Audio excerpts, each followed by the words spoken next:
Oi, you!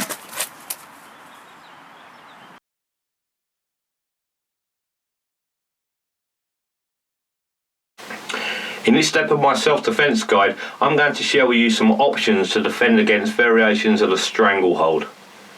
There are a lot of very unpractical and almost unsafe techniques out there, so I want to draw a balance by promoting some simple and very effective defensive strategies that work when you have the right mindset.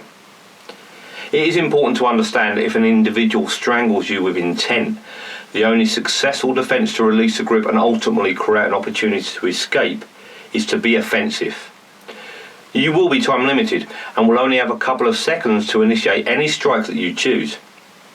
This is a very scary situation to find yourself in, so before we slow things down to show you some potential solutions, I'd like to share with you some common techniques taught in and around the country every day in martial arts schools, which have a super high risk of failing, and therefore give people a full sense of confidence and security. In many martial arts systems, this technique is taught to break the grip and provide you with the opportunity to secure the opponent's arm. Depending on your attacker's intent, this breakaway technique is nearly impossible to execute successfully in a real situation.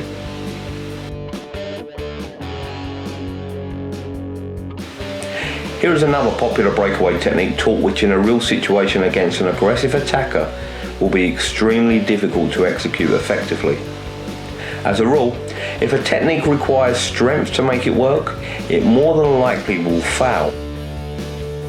Now let's look at a couple of simple and effective defensive techniques that require no strength to apply. As you can see, our victim is cupping his hands and striking the attacker's ears. This will in most cases release the grip and potentially burst the eardrums, resulting in significant pain and loss of balance.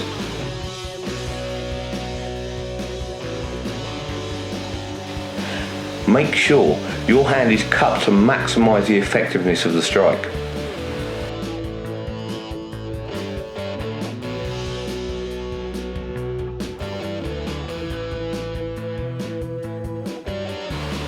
The most direct way to distract the attacker's thought process is to strike the eyes.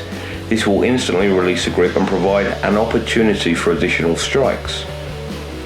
As you can see, our victim places his thumbs into the eyes of his attacker to gain leverage and either push or turn the head. Many people are reluctant to deliver the eye strike, but you need to consider the alternative if the attacker gets their way.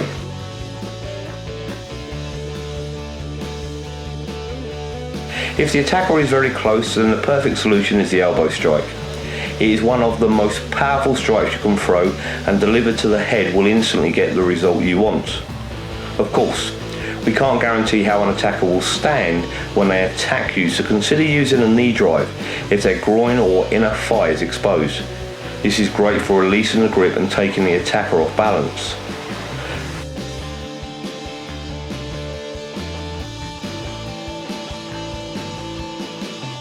Finally, look at delivering a snap kick to the groin or knee. This can be a fantastic way to release the grip and open up opportunities for additional strikes.